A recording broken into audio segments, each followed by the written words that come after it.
মাত্র ওলি আল্লাহর একটা আধ্যাত্মিক মাদ্রাসায় ভর্তি হওয়া লাগবে। একটা হলো মাদ্রাসা বোর্ড, আর একটা হলো স্কুল বোর্ড। ইনি হলো শরীয়তের মাদ্রাসা, আধ্যাত্মিক বাগান হলো মাদ্রাসা হলো আল্লাহর ওলিদের দরবার। ওই বেলায়েতের মুর্শিদ হইয়া প্রাণবন্ধুরে আর পরীক্ষার সময় নাই, করজোরে ক্ষমা চাই। শেষের খেয়ায় আল্লাহুম্মা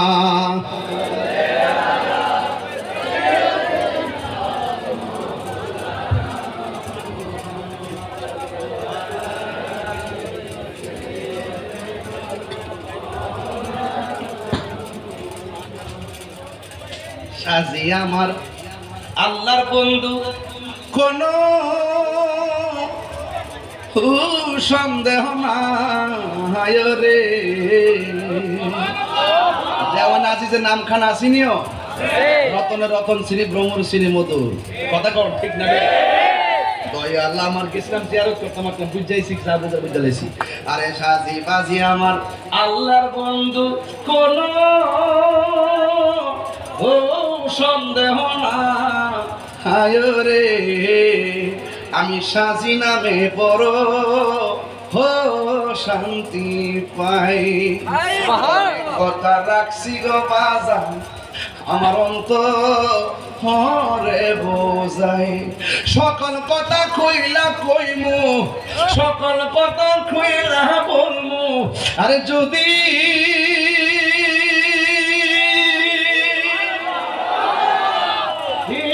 তোমায় পায় রে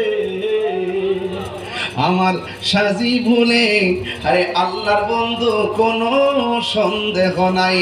কথা কোন ঠিক কিনা? যুবক ভাইরা, ওই কাশেম নাই সন্তানটা ডাক দিয়ে কয় যুদ্ধের ময়দানে যেতে হবে। আমার আম্মা আমারে বলছে একটা কদম যদি আমি পিছনে দেই তাইলে আমার মা নাকি দুধের দাবি ছাড়বো না। এই চ্যালেঞ্জটা আর কসমটা কি সহজ না কঠিন? আর জোরে কোন সহজ না কঠিন? মা সন্তানকে কসম দিছে আর তলোয়ারটা নিয়ে রওনা হয়ে গেছে, যুদ্ধের ময়দানে গেছে। আপনারা জবান করে কোন ওয়াহাব কালবির গায়ের মধ্যে কি গায়ের জোর না বেলায়েতের জোর? আর জোরে কোন কিসের জোর? এই বন্ধু ওই বেলায়েতের জোর নিয়ে তিনি চলে গেলেন। সামনে কেউ আসলে টিকে না, ডাইনে কেউ আসলে টিকে না, বামে কেউ আসলে টিকে না, সামনে কেউ আসলে টিকে না। তারা চতুর্দিক দিয়ে ঘেরাও করলো, কোনোভাবেই পারে না। একটা বিয়াদবাই সাপ হঠাৎ করে বলতেছে ওয়াহাব কালবি যুদ্ধের জন্য পাগল হয়ে গেছো, ঘোড়ার লাগামটাও বানলা না। যেই মাত্র ঘোড়ার রশির দিকে তাকাইছে একটা বিয়াদবাই সাপ এমন জোরে কল্লাটার মধ্যে একটা কূপ মারছে, ওই ওয়াহাব কালবির কল্লাটা দেহ থেকে আলাদা জমিনে ফালাইয়া দিছে। চিৎকার মেরে কন্যা আল্লাহু আকবার। সেই মাত্র কল্লাটার কাইটা ফালাই দিছে, ওয়াহাব কালবির কল্লাটা মাটিতে পড়ে আছে, দেহটা আরেক জায়গায় পড়ে আছে। আমি যেইভাবে টিস্যুটারে ধরলাম ঠিক এমন ভাবে বিয়াদবরা ওয়াহাব কালবির মাথার চুলের মধ্যে ধরছে, দইরা সোজা মায়ের কাছে নিয়ে গেছে। ওয়াহাব কালবির মারে যাইয়া কয়ে মা তুমি একটা বেঈমান মা, তুমি একটা নির্দয়া মা, তুমি একটা কলঙ্কিনী মা, একমাত্র সন্তানকে দুধের কসম দিয়া এমন ভাবে মায়ের খাওয়াইলা, নেও নেও তোমার সন্তান নাও।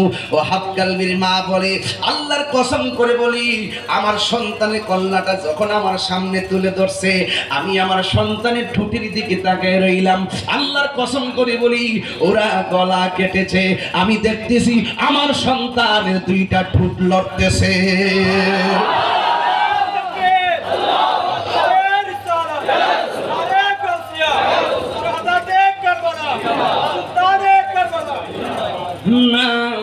मुर्दा नहीं हो जिलाया गया हो, जोरे कोन আল্লাহু আকবার। আমি মরেছি এবং নয় জিন্দা হয়েছি বুকটা লড়তেছে। ওরা ডাক দিয়ে বলে ওয়াহাব কালবির মা, নেও নেও তোমার সন্তানটার নাও। এবার সন্তানের গালা কাটা কল্লা দেখা মা মুস্কি মুস্কি হাসতেছে। এই মুহূর্তে যদি আপনি মারা যান, আপনার কল্লা যদি কাইটা ফালাই, আপনার আম্মা কল্লা দেখলে চোখের পানি ফালাইয়া কাঁদবো। আমার আম্মা চোখের পানি দেখলে কটা কাটা কল্লা দেখলে চোখের পানি ফালাইয়া কাঁদবো। ও বন্ধুরে, কিন্তু ওয়াহাব কালবির মা মুস্কি মুস্কি হাসতেছে। এবার ওরা ডাক দিয়া বলে, ও ওয়াহাব কালবির মা, একমাত্র সন্তানকে মায়ের খাওয়া কল্লা ফালাইলা, এরপরে তোমার সন্তানের কাটা কল্লা দেখে হাসো কেন? ভাই আমি হাসতাম না তো কাঁদতাম নি? অবশ্যই কান্দা, অবশ্যই দুঃখ করবা। তোমার সন্তানের কল্লা আমরা ফালাইছি, এই কাটা কল্লা দেখা আমরাও কিছু বলো না, সন্তানের কাটা কল্লা দেখা সমবেদনাও জ্ঞাপন করো না। কারণটা কি? ওয়াহাব কালবির মা ডাক দিয়ে বলে, আমি হাসতাম না তো কাঁদতাম নি। আমি কেন হাসি জানি? আমি একটা মাত্র কারণে হাসি। আমি একটু আগে ছিলাম ওয়াহাব কালবির মা, আর আমি হাসরের ময়দানে এখন উঠতে পারবো শহীদের মা হইয়া। আরে হাত দিলে বলো আল্লাহু আকবার।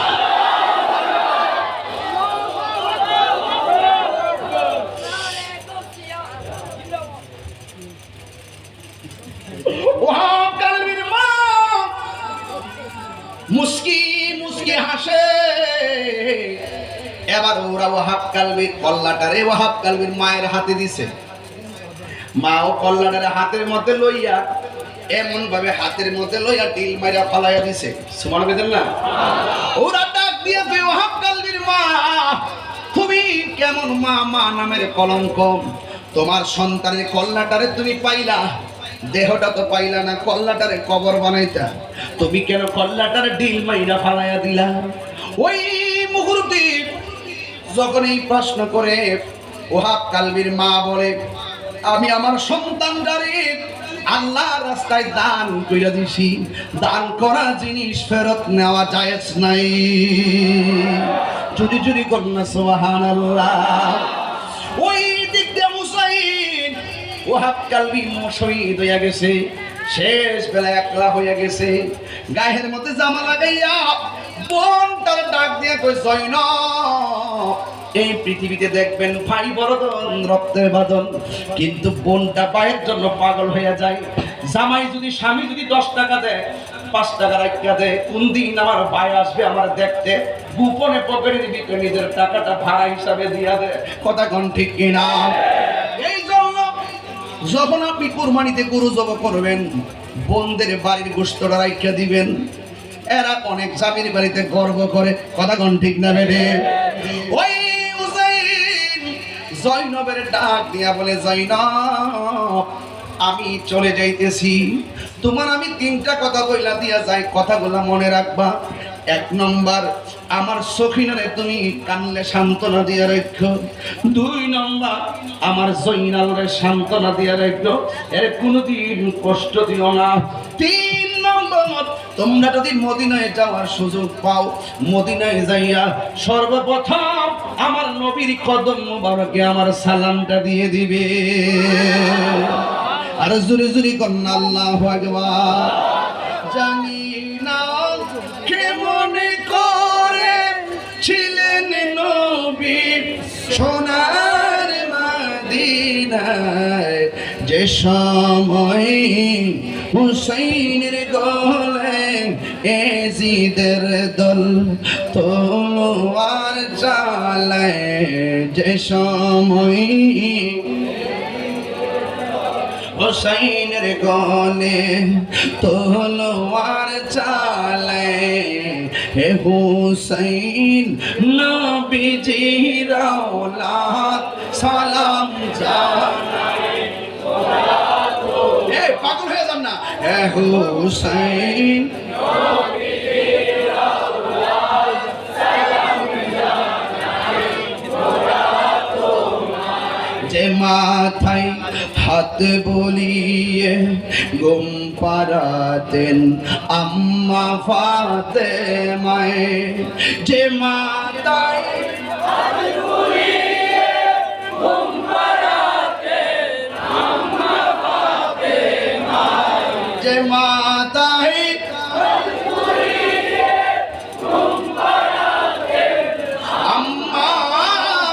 ফাতেমার সে মাথায় শিমরে কেমনে নীল গো তুলে তলোয়ারের আগায় ঠিক কিনারে বাজি